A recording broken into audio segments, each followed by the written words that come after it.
بسم اللہ الرحمن الرحیم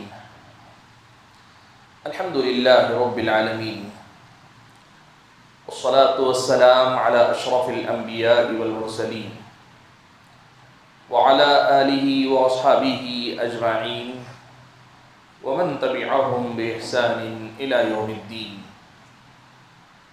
اما بعد، نماز فجر کے بعد روزانہ ہم اور آپ سنن اور نوافل کے احکام اور مسائل سنتے ہوئے آگے بڑھ رہے ہیں. آج کے درس میں ہم لوگ نفل نمازوں سے متعلق کچھ بنیادی باتیں سنیں گے اور ان کو سمجھنے کی کوشش کریں گے. رمضان کے ان دروس کا جب آغاز ہوا تھا تب میں نے آپ کے سامنے یہ بات رکھی تھی کہ عربی زبان میں نفل کا معنی ہوتا ہے زائد یعنی فرض نمازوں کے علاوہ مزید جو نمازیں ہیں، اور عربی میں نفل کے معنی میں جو سنتیں ہیں وہ بھی داخل ہوتی ہیں، اور سنتوں کے علاوہ آدمی مزید اگر عبادت کرنا چاہے تو وہ بھی اس کے اندر داخل ہوتی ہیں.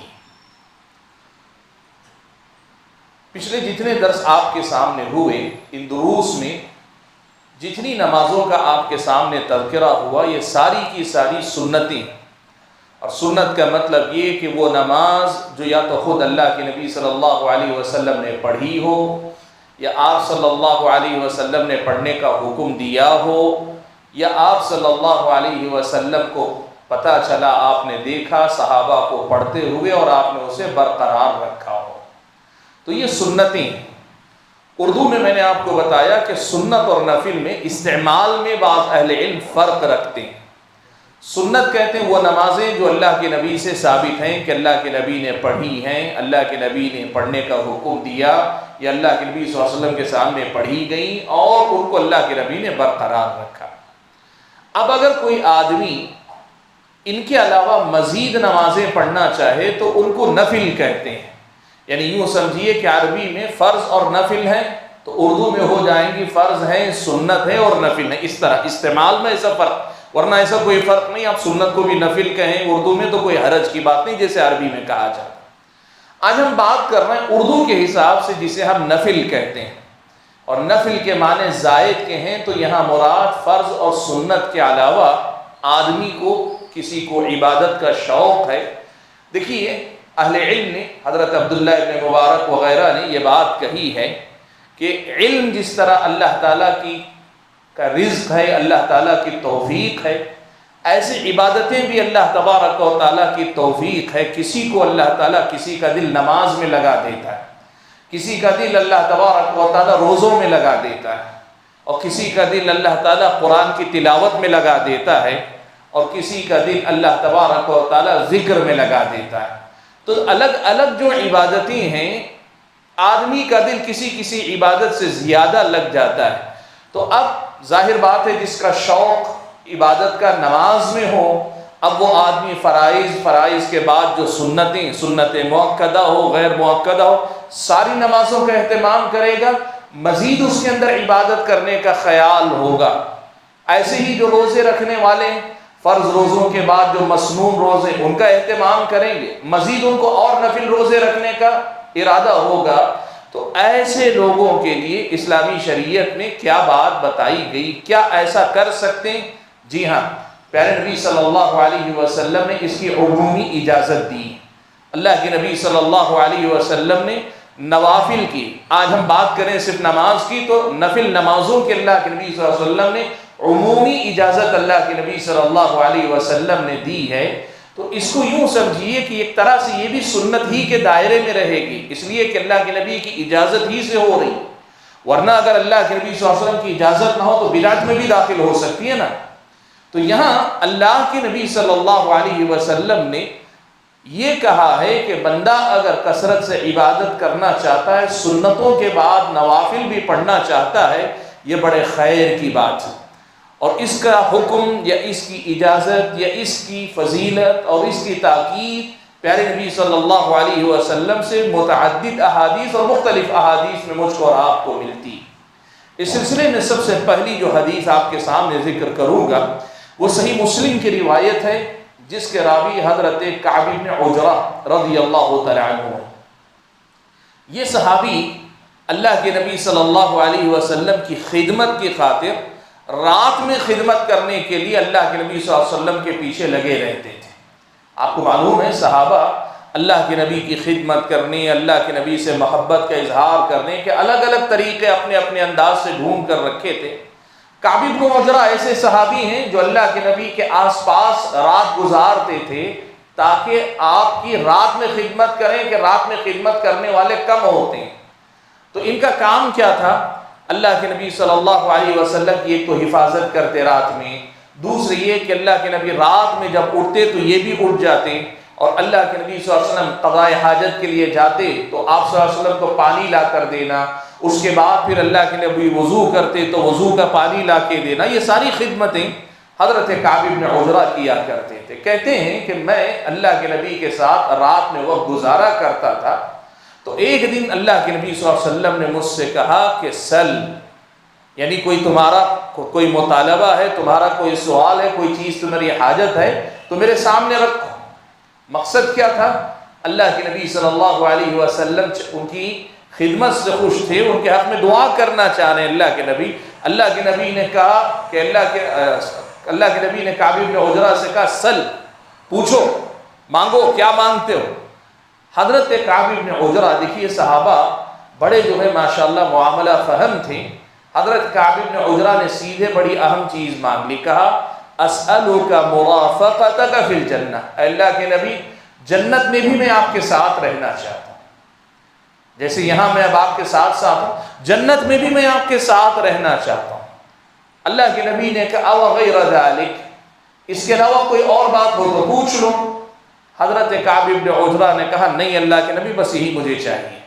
تب اللہ کے نبی صلی اللہ علیہ وسلم نے ان سے کہا فَأَعِنِّي عَلَى نَفْسِكَ بِكَثْرَةِ السُّجُودِ، تب ایک کام کرو، تم اپنے نفس کے مقابلے میں میری مدد کرو زیادہ سے زیادہ سجدے کر کے، زیادہ سے زیادہ سجدے کر کے تم میری مدد کرو. کیا مطلب ہے اس کا؟ اس کا مطلب یہ ہے کہ تم اتنی کثرت سے نفل نمازیں پڑھو، اس قدر کثرت سے نفل عبادت کرو کہ تم اللہ تعالیٰ کو راضی کر لے جاؤ، اور اللہ تعالیٰ تمہارے حق میں مجھے سفارش کی اجازت بھی دے، اور جب میں سفارش تمہارے حق میں کروں تو اللہ تعالیٰ قبول بھی کرے. تو یہ اللہ کے نبی نے ان سے کہا کہ تم جو ہے کثرت سے اللہ تعالیٰ کی عبادت کر کے، کثرت سے نماز پڑھ کے میری مدد کرو، میرا جو ہے میرے لیے وہ امکان، وہ دروازہ کھولو. فَأَعِنِّي، میری مدد کرو، عَلَى نَفْسِكَ بِكَثْرَةِ السُّجُودِ. اب یہاں دو باتیں پہلے دیکھ لیں. کثرت السجود کہا، زیادہ سے زیادہ سجدے، اور اسلامی شریعت میں صرف سجدہ کر لینا، سجدہ تلاوت کی بات نہیں، سجدہ شکر کی بات نہیں، لیکن عبادت صرف سجدے کی عبادت نہیں ہے، سجدے کی عبادت پوری نماز کی عبادت ہے اصل میں. تو یہاں اللہ کے نبی صلی اللہ علیہ وسلم نے کہا بکثرت السجود اے بکثرت الصلاۃ، زیادہ سے زیادہ نماز پڑھ کے میری مدد کرو. اچھا یہاں بات روک کر بتاؤں، دیکھیے اسی قسم کی حدیثوں سے جو بریلوی حضرات ہیں وہ اسی قسم کی حدیثوں سے استدلال کرتے ہیں. دیکھو اللہ کے نبی نے کیا کہا، مانگو کیا مانگتے ہو، مانگو کیا مانگتے ہو. تو اس کا مطلب یہ ہوا کہ اللہ کے نبی دینے کی قدرت رکھتے ہیں، اسی لیے اللہ کے نبی نے کہا مانگو کیا مانگتے. ہمیشہ یاد رکھیے گا جس حدیث سے استدلال کرتے ہیں اسی کے آگے پیچھے جملے دیکھ لیں گے، حدیث کا معنی خود واضح ہو جاتا ہے. اب اگر ایسا مسئلہ ہوتا کہ جنت بانٹنا اللہ کے نبی کے اختیار میں اللہ نے دے دیا ہے، تو پھر اللہ کے نبی آخری جملہ حضرت کعب سے نہیں کہتے، یہ نہیں کہتے کہ تم اپنے نفس کے خلاف مجاہدہ کر کے میری مدد کرو. یہ کہنے کی ضرورت کیا تھا؟ اللہ کے نبی پہلے ہی راضی ہیں حضرت کعب سے، اور خود آگے بڑھ کے اللہ کے نبی پوچھ رہے ہیں پوچھو کیا پوچھتے ہو، مانگو کیا مانگتے ہو. یہاں جو مسئلہ اللہ کے نبی کے اختیار میں پوری چیزیں ہوتی تو فوراً اللہ کے نبی کہتے جاؤ میں نے تم کو دے دیا. لیکن اللہ کے نبی نے کیا کہا؟ تم میری مدد کرو کہا. کیوں؟ اس لیے کہ اللہ تعالیٰ کے پاس اللہ کے نبی سفارش فرمائیں گے، اور یقیناً فرمائیں گے، لیکن ان کے لیے جن کے حق میں سفارش کی اللہ اجازت دے گا. تو اسی لیے کہا کہ تم عبادت کر کے میری مدد کرو، یعنی تم اتنی عبادت کرو کہ اللہ تعالیٰ مجھے تمہارے حق میں سفارش کرنے کی اجازت دے. یہ اللہ کے نبی صلی اللہ علیہ وسلم کی اس حدیث کا مطلب ہے۔ اور ایسی ہی حدیثوں کا ایک جملہ لے کر، کوئی ایک پہلو لے کر لوگوں کو لوگ سمجھاتے ہیں کہ دیکھو اللہ کے نبی کو اللہ نے سب کا اختیار دیا، حتیٰ کہ جنت میں داخل جس کو کرنا چاہیں اللہ کے نبی کر دے سکتے۔ نہیں، ایسا تو نہیں۔ پیارے نبی صلی اللہ علیہ وسلم یقیناً آپ سفارش فرمائیں گے اور سب سے پہلے سفارش کریں گے اور سب سے پہلے آپ کی قبول کی جائے گی، لیکن فیصلے کرنے کا یا جنت اور جہنم میں بھیجنے کا اختیار اللہ کے نبی کو اللہ نے نہیں عطا فرمایا۔ بہرحال یہ پہلی حدیث ہے جس سے یہ معلوم ہوا کہ کثرت سے نفل نمازیں پڑھنے والا جو آدمی ہوگا اللہ کے نبی صلی اللہ علیہ وسلم کی صحبت اس کو نصیب ہوگی۔ یہ اس حدیث سے نوافل کی فضیلت معلوم ہوتی ہے۔ نوافل کی فضیلت کے سلسلے میں، جو نوافل سے مراد مزید سنتوں کے علاوہ بھی مزید نمازوں کے سلسلے میں دوسری جو حدیث معلوم ہوتی ہے، ملتی ہے، وہ یہ صحیح مسلم ہی کی روایت ہے۔ حضرت ابو ہریرہ رضی اللہ تعالیٰ عنہ راوی فرماتے ہیں کہ رسول اکرم صلی اللہ علیہ وسلم نے فرمایا لا تجعلوا بیوتکم مقابر۔ اللہ کے نبی صلی اللہ علیہ وسلم نے کہا اپنے گھروں کو قبرستان مت بناؤ، اپنے گھروں کو قبرستان مت بناؤ۔ کیا مطلب اس حدیث کا؟ اہل علم نے حدیث کی وضاحت کرتے ہوئے کہا اللہ کے نبی صلی اللہ علیہ وسلم نے یہ کہا کہ تمہاری سب سے بہتر نماز وہ ہے جو فرض کے بعد گھر میں ادا کی جائے۔ فرض باجماعت مسجد میں ہوتی، اس کے بعد اگر سب سے بہتر نماز ہے تو جو گھر میں تم نماز پڑھتے ہو وہ جو ہے سب سے بہتر نماز ہے۔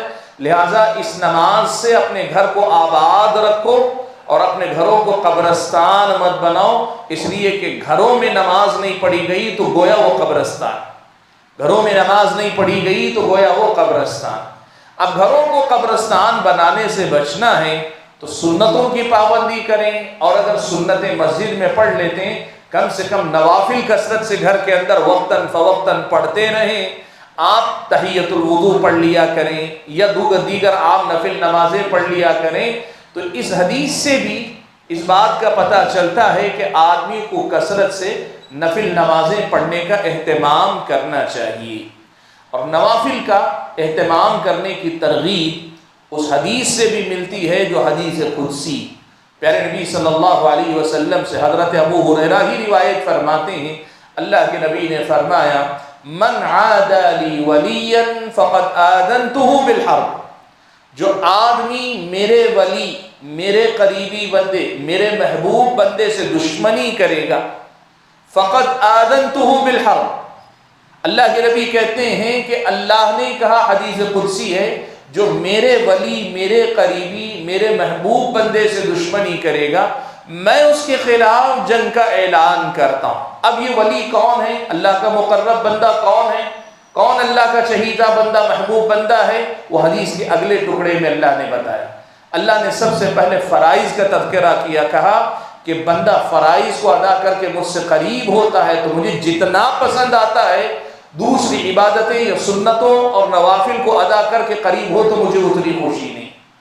اب فرائض کی پابندی کے بعد وَلَا يَزَالُ الْعَبْدُ يَتَقَرَّبُ إِلَيَّ بِالنَّوَافِلِ، بندہ برابر نوافل یعنی سنتوں اور نوافل کا اہتمام کر کے مجھ سے قریب ہوتا جاتا ہے، حَتَّى أُحِبَّهُ، یہاں تک کہ میں اس بندے سے محبت کرنے لگتا ہوں۔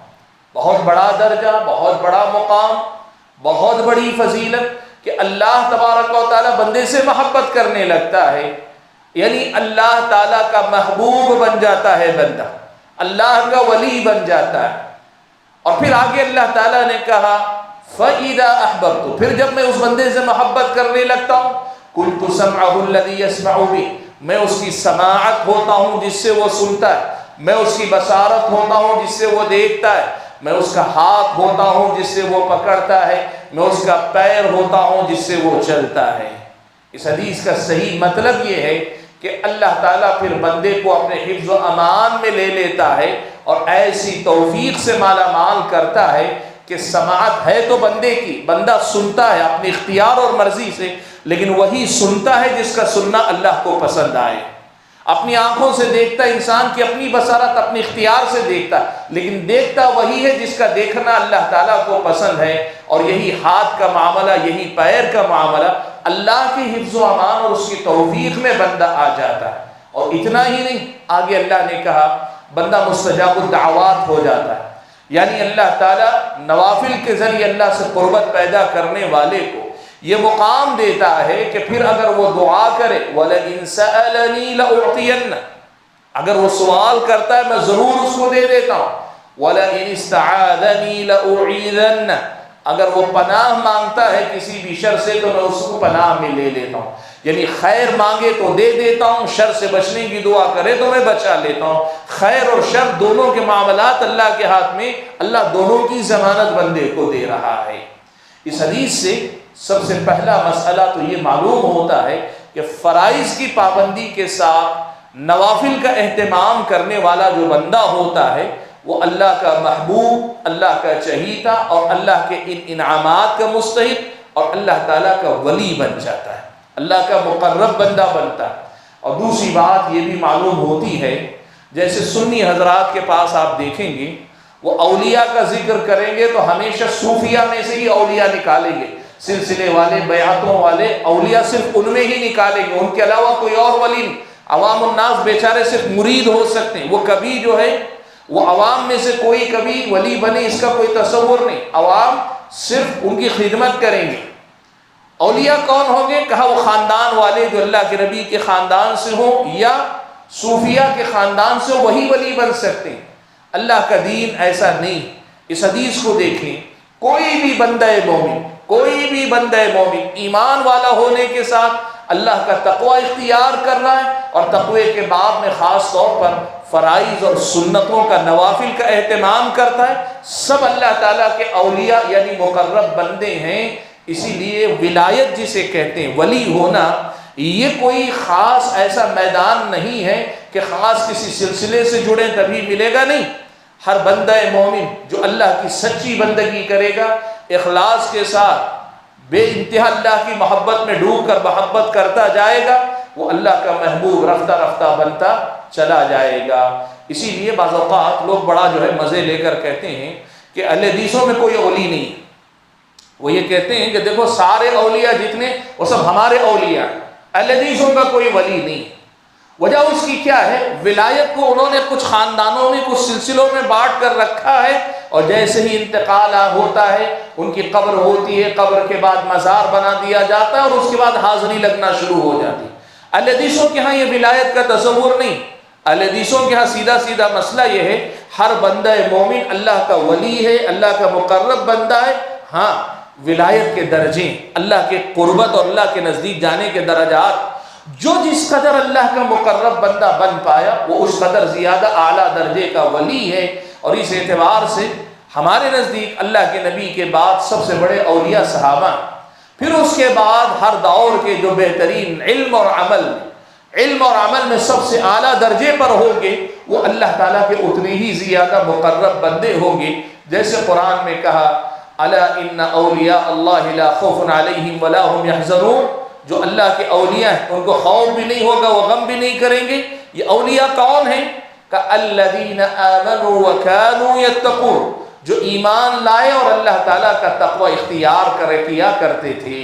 تو اللہ تعالیٰ کے نزدیک مقرب بندے ولی بننے کا راستہ یہ ہے کہ آدمی اللہ تبارک و تعالیٰ کے عائد کردہ فرائض کی پابندی کرے اور ان کے ساتھ سنن اور نوافل کا کثرت سے اہتمام کرتا جائے، تو وہ اللہ تعالیٰ کا مقرب بندہ بنتا چلا جائے گا۔